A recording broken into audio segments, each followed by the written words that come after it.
back. My name is Eric Schaff. I'm the Regional Counsel for EPA Region 2. And when Mike Gerard first suggested that I would do the introduction for our keynote speaker, quite candidly, I didn't get the joke. I did, however, when our keynote speaker, who I'll introduce in a moment, arrived on 116th Street and began stopping every few feet on 116th Street. When she walked in the door, it slowed down from there. So Mike has given me the task of introducing someone who apparently needs absolutely no introduction, but I'm going to do it anyway. It is my honor this afternoon to introduce the keynote speaker for this program, Judith Enck, the Regional Administrator for EPA Region 2. Judith was appointed to this position last November after having served as Deputy Secretary for the Environment in the New York State Governor's Office, where she was responsible for policies and operations of New York State's environmental protection agencies, including DEC, Office of Parks, Recreation, and Historic Preservation, Adirondack Park Agency, Agriculture and Markets, Department of State, and others. Prior to that, Judith served for 8 years as a policy advisor in the New York State Attorney General's Office. Prior to that, she was Senior Environmental Associate with NYPIRG. Prior to that, she served as Executive Director of Environmental Advocates of New York and is a past president of Hudson River Sloop Clearwater. I could go on. The point of this is not that our keynote speaker cannot hold a job. It is, in fact, that Judith brings a wealth of experience to the position of Region 2 RA. And I can also say, based on the few short months that we've worked together, that Judith also brings to our issues a keen analytical approach that never loses sight of the practical, as well as an enthusiasm and determination that I can only describe as apparently boundless. Please join me in welcoming Judith Enck. Well done. Hey there, how are you? It's good to be with you. It's good to be with Eric. And my apparently half of the EPA council staff is here, so I'm not going to name you all because then we'd be out of time, but you know who you are. I do want to recognize my good friend Lena Rout, who is an EPA lawyer in Superfund and who, the poor thing, is working as my special assistant for a year. So we run around Region 2 together. And on my way out the door of the building a half hour ago, I ran into one of our wonderful interns who's right here. I'm going to embarrass him, Mustafa Ali, who's a student at Queens College. And listen to this. He developed an independent major in environmental justice. And so he's working with our EJ staff at EPA. And I'm just so proud of him. And we decided on the way here that he'll be going to law school here. So we're looking for Mike Gerard, and that would be good. So as Eric mentioned, 6 months ago I left the state capitol in Albany. You know, it was just so quiet up there and uneventful. Everything was predictable politically. It was a nurturing, warm environment that I actually loved. And in a peculiar way, I miss Albany. I don't miss the dysfunction, but I miss the people. And some folks have asked me, so what's the difference between EPA and state government? And it's hard to describe. So reaching back to my NYPIRG roots, I thought I would bring some props. In my office in the state capitol, I had this poster hanging outside my door, How to Build Community. And it lists things like turn off your TV, know your neighbors, sit on your stoop, plant flowers, help a lost dog, you know, all this nice touchy-feely stuff. But I liked walking in every morning and seeing that poster and seeing what I did or didn't do. So now this is what's outside my door. And I'm going to read every word because I just love this. Guess who's leaving the contracts management section? EPA Form 1900-8 Procurement Request Order. After May 14th, EPA Form 1900-8 Procurement Request Order will no longer be accepted to initiate a procurement request. On June 1st, you get the death penalty if you use the wrong form. And And I don't mean to be disrespectful to the administrators at EPA, but really, this is a poster. It's everywhere. But what I really admire is that the person tried to make this fascinating. Guess who's leaving the contracts management section? Look how big that question mark is. And so I read this every day, and I have no idea where to send the forms. EPA's fun. It's like really wonderful people. I'm in the shadow of wonderful previous regional administrators like Hani Sidaman Aristov, who is here. It's a privilege to follow in his footsteps, although I will not do it half as good as he did. And it is such a privilege to work in the administration of not just President Obama, but Lisa Jackson, who's really amazing. And so Administrator Jackson articulated 7 priorities for the agency. And I'm no dummy. Her priorities are my priorities. So what I thought I would do today is quickly walk you through the priorities and then tell you what we're doing in Region 2 to try to operationalize these priorities. Sort of think of it as a David Letterman top 10 list. So this is a Lisa Jackson top 7 environmental strategy list. And I might add that this December, EPA turns 40. So if you have any jokes about turning 40, get them to me before December. And, you know, it's sort of fun to think about how far we've come as an agency.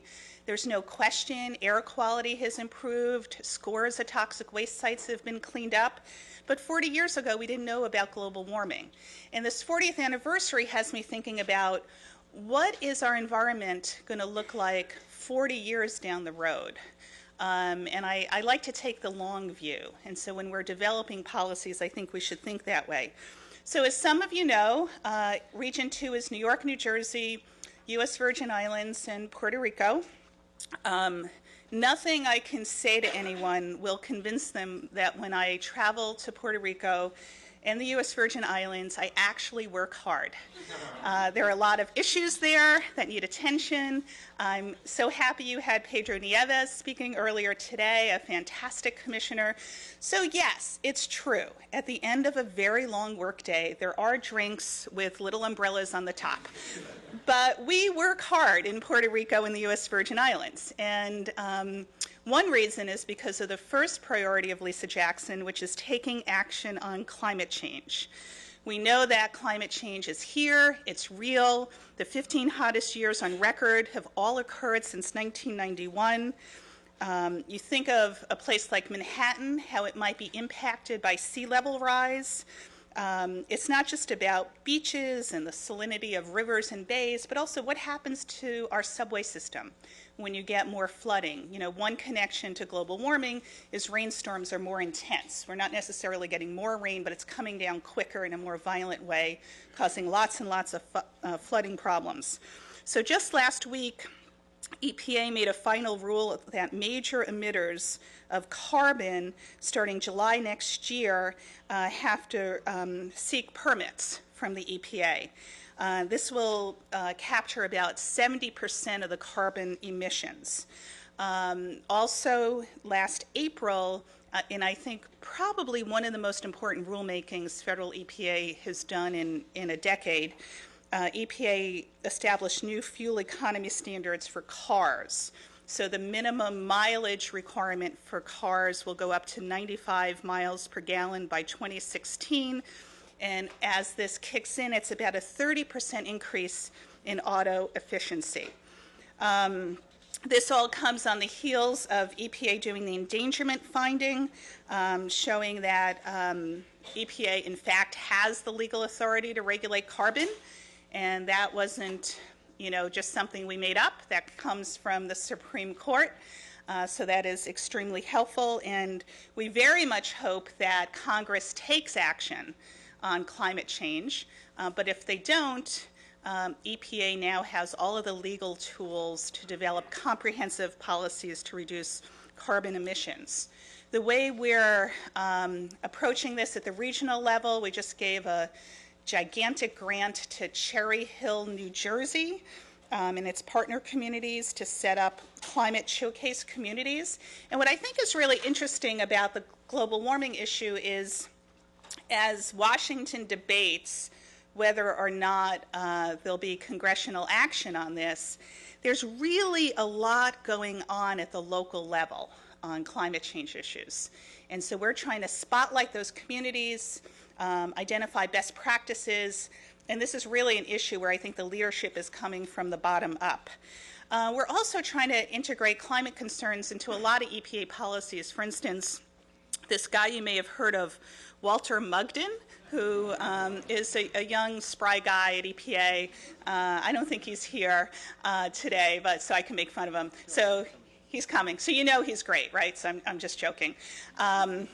But he and his colleagues in Superfund developed what's called a clean and green policy. So when we're doing hazardous waste cleanups, and we do a lot of them, I mean, it seems like I'm just living in New Jersey at toxic waste sites. So when those cleanups are happening, we're requiring lower sulfur fuel, we're requiring renewable energy to be used, we're requiring landfill gas to be captured, reusing materials, recycling C&D debris. And so I love this notion of greening up toxic cleanups. So we're now doing that in Region 2 at all of the federal Superfund sites. And I think those of you in state government and from the islands should consider a similar policy. Number 2, that took a long time to get through number 1. I know it will be to number 7 like at midnight, but I'll go as quick as I can. Number 2, improving air quality. About 23 million people, including 7 million kids, have asthma. We still have a long way to go to improve air quality. And again, there have been some federal rules proposed, some of the strictest we've seen in the country that I think are going to improve things significantly. New Jersey, for instance, all 21 counties failed to meet the national ambient air quality standards for at least one air pollutant. And as you know, the entire New York metropolitan area is out of compliance with the Clean Air Act. So this is a hard issue. There's not one silver bullet solution. We're working with the Port Authority of New York and New Jersey to try to clean up port operations. There's a lot we can do, but it's going to be a bunch of little steps. Third, assuring the safety of chemicals. Earlier this week, EPA added more than 6,300 chemicals and 3,800 chemical facilities regulated under TSCA to a public database called EnviroFacts. And I think Administrator Jackson has been pretty clear about the inadequacies of TSCA. And I'll just point out that since 1976, EPA was told to develop regulations on chemicals that are determined to present an unreasonable risk. So there are 80,000 chemicals used in commerce. Guess how many chemicals have been regulated to this TSCA standard out of 80,000? 5. So we need to overhaul the approach so we provide essential public health protections. Fourth, protecting our waters. We are doing a lot of work to get PCBs out of the Hudson River, for instance. You may have heard of this little water body in Brooklyn called the Gowanus Canal. Recently became a federal Superfund site. We're very committed to cleaning up urban waters. And we're very closely watching what's happening on Marcellus gas drilling in New York, because while natural gas has an essential role to play in our clean energy future, we have to make sure that this is done right, and we are very focused on water impacts. So we submitted very detailed comments to the DEC SGEIS on December 31st. It's on our website. I might add there's a special place in hell for regulators who pick December 31st as a deadline. And if I have anything to do with that, we won't do that anymore, because really ruined my holiday week. So that's going on, and then nationally, EPA is doing. Oh, that wasn't directed at you, DEC. I felt bad. You're a delegated state. You can take it. So, what are you going to do? Not enforce the law? So, also on Marcellus. EPA is doing a national study, because this is very much a national issue. It'll be ready in about 2 years, which is fast.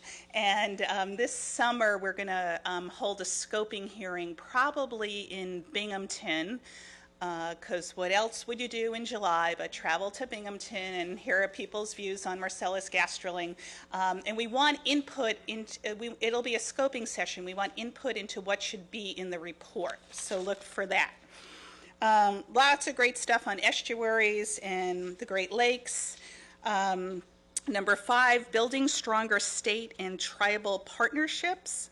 And that's very important. At EPA, we meet annually with the Indian nations, and we take the consultation process very seriously with the Indian nations.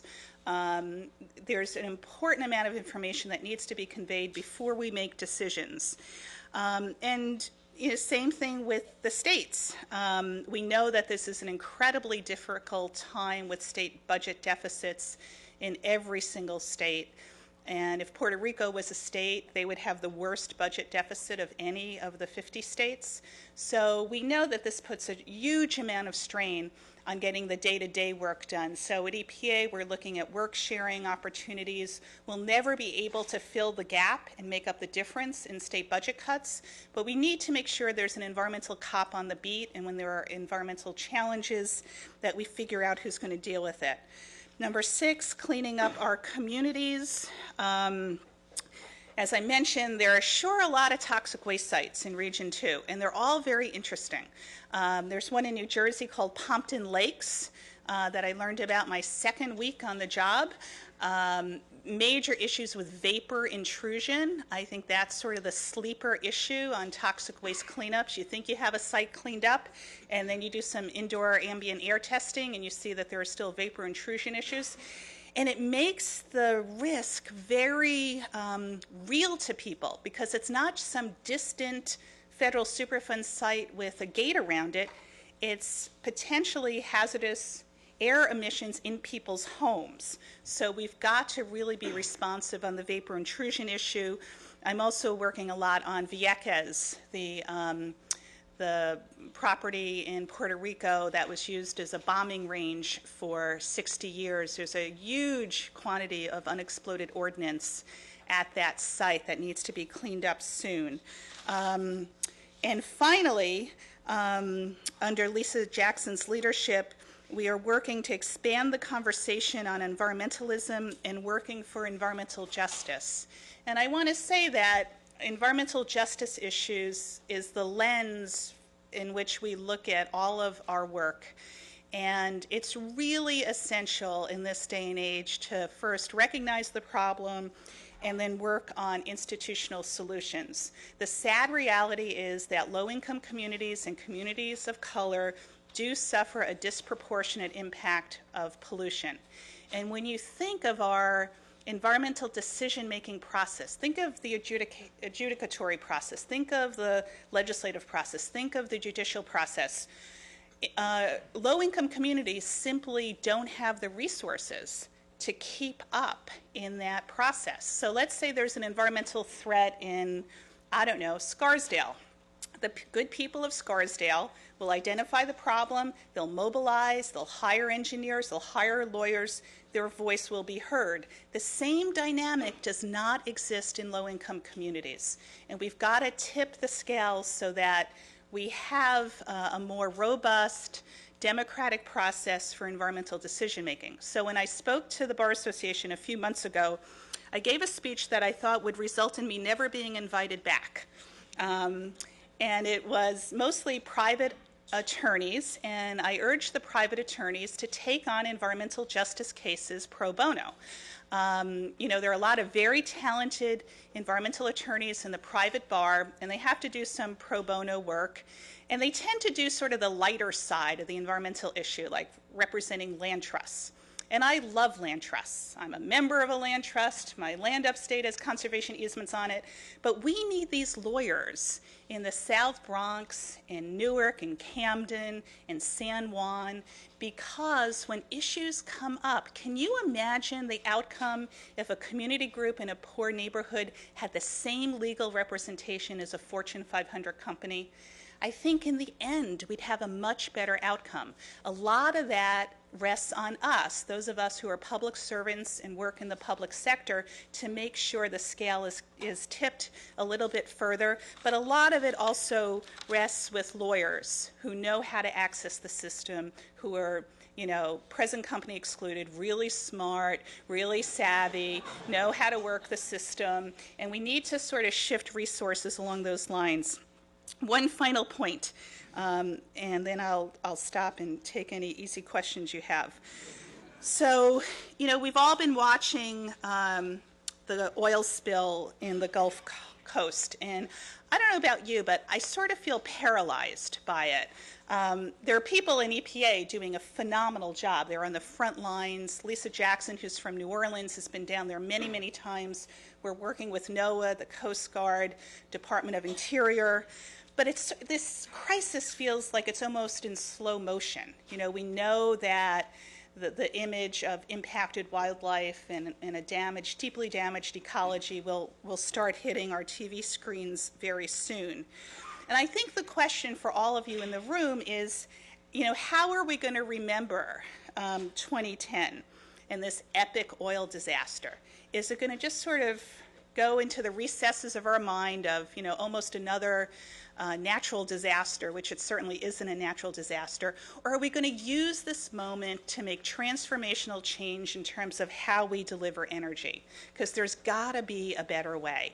It's going to take decades to clean up this spill, if ever. It's going to wipe out the livelihoods of many, many fishermen, anglers, many in the Vietnamese community.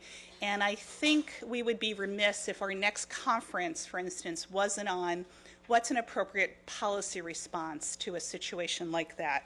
So I will leave it at that, and thank you very much for your kind attention. Any questions? We probably have time for just about 5 minutes of questions, and then I've got to hustle Judith out. So, any questions? Anyone? Can you just briefly discuss some of the things that EPA is doing with the Great Lakes? Yes, I'm very sorry. I had that in my notes. There's a record amount of funding available for a variety of Great Lakes restoration projects. The question is, what are we doing on the Great Lakes? I think it's $475 million, which is being made available to the states, to local governments, to NGOs. That's a big part of our focus. Lisa Jackson appointed this terrific guy, Cam Davis, to oversee our Great Lakes strategy.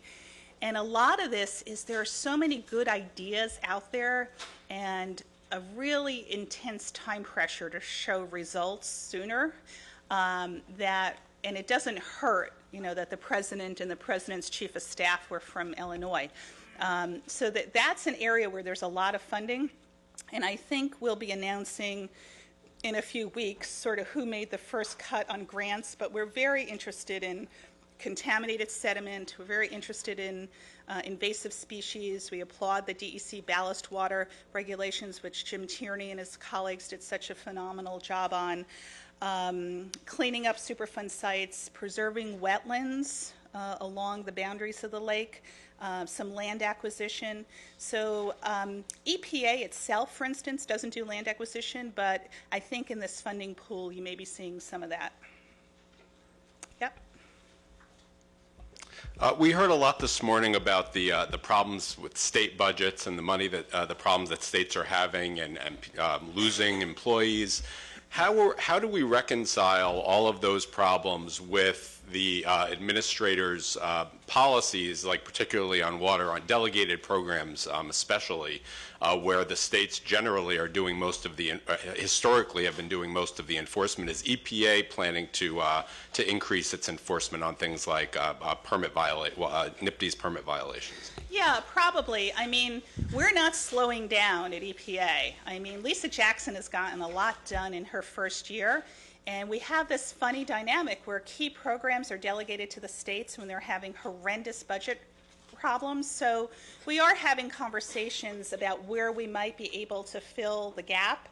And to be honest, even before the budget crisis, it's not like things were terrific in terms of number of inspections and number of enforcement action taken. It was good, but we certainly need to do more of that. So we're having the longest, most detailed conversations with state regulators about how we can help fill the gap.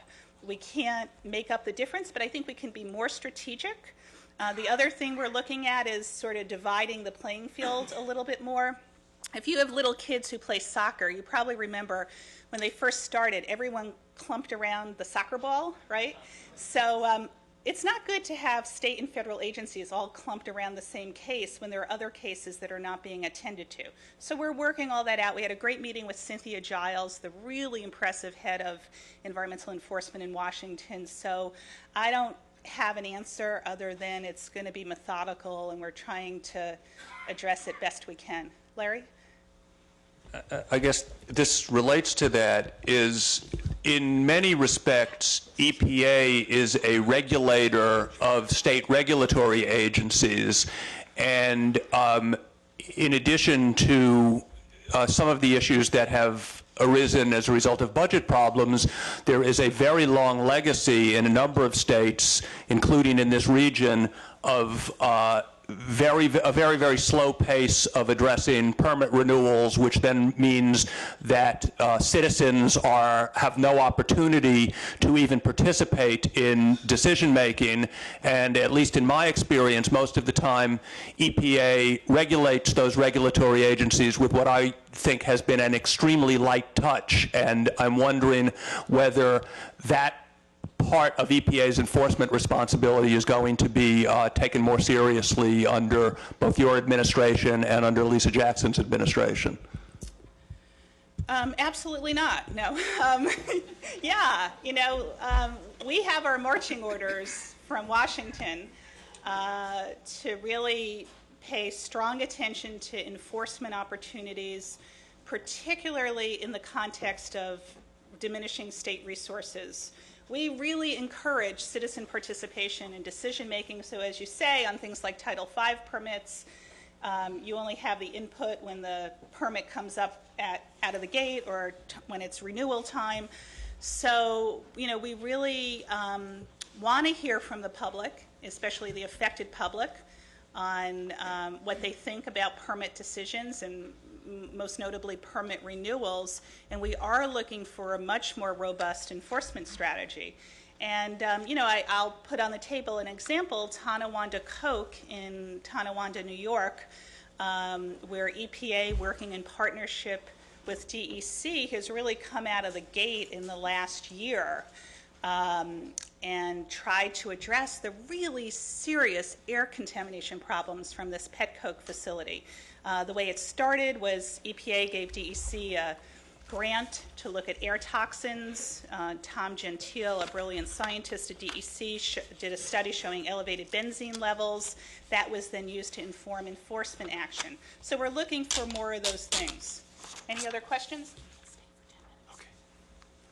Yep. Hi. I'm wondering if this morning the commissioners talked about the possible expansion of nuclear power in the region, and I'm wondering if EPA is revisiting at all the reference man standard for radiation, which is basically still a white man of average height as part of your EJ initiative. I don't think we are, but I certainly can inquire. Yeah, I love that reference man standard. It's often, it's also risk assessment where it's a healthy adult. It's not a kid. It's not someone with compromised health conditions. It's a good question. I don't know the answer, but I certainly can look into it and get back to you. Warren? In regards to the Marcellus Shale study, I know you said 2 years is a quick timeline.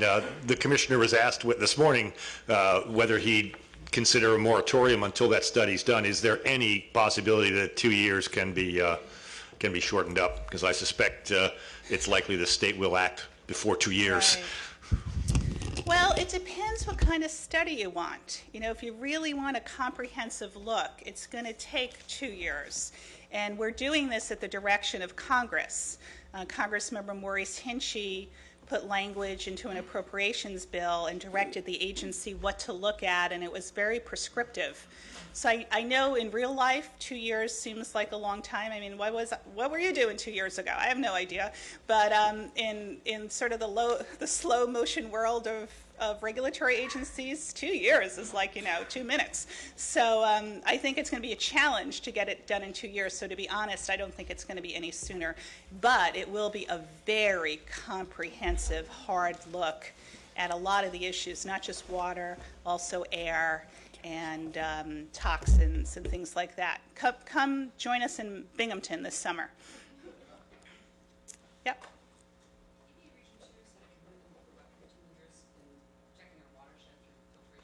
Yes. I'd like to know, obviously, in your transition from DEC to EPA, what is your view on protecting the watershed? Has it changed while changing agencies? Well, first, I was not at DEC, so don't worry. I was in the governor's office. But yeah, state government to federal government. My views are the same. I mean, I think if we can avoid New York City having to spend $10 billion or more on another filtration plant, that would be good. I think the best drinking water protection strategy is keeping pollution out of drinking water at the source. New York City has a very unique system, very important relationship with local governments in the Catskills. So I wouldn't look at any major shifts. I mean, I want more protection of the watershed so that we can continue to have New York City providing clean drinking water. And, there's a lot of pressure on New York City. They're facing, as you know, third year in a row, double-digit rate hikes in water rates because there are a lot of essential improvements that had not been made not just in drinking water but also in wastewater. But I actually think it's cheaper to protect drinking water quality at the source than to have to deal with treatment technologies down the road. So no major shifts, just what we're doing, we should do better. Yep, hi. Judith, as you recall from your days in the New York Attorney General's office, new source review enforcement is a very resource-intensive exercise. EPA has identified new source review as a priority, coal-fired power plants in particular as a high priority. New Jersey, as I'm sure you're aware, has recently taken the step of filing a 126 petition against the Portland Generating Station, which sits across the Delaware River from your region. New Jersey has also filed a citizen suit against this plant. And in terms of these citizen suits, what assistance, if any, can states performing a citizen suit function? What kind of help can we expect from EPA?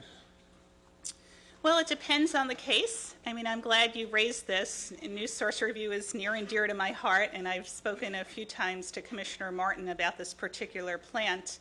I mean, we want to make sure that coal-fired power plants have modern functioning pollution controls on the stacks so it can drive down not only carbon pollution, but more traditional air pollutants like NOx and SOx and mercury.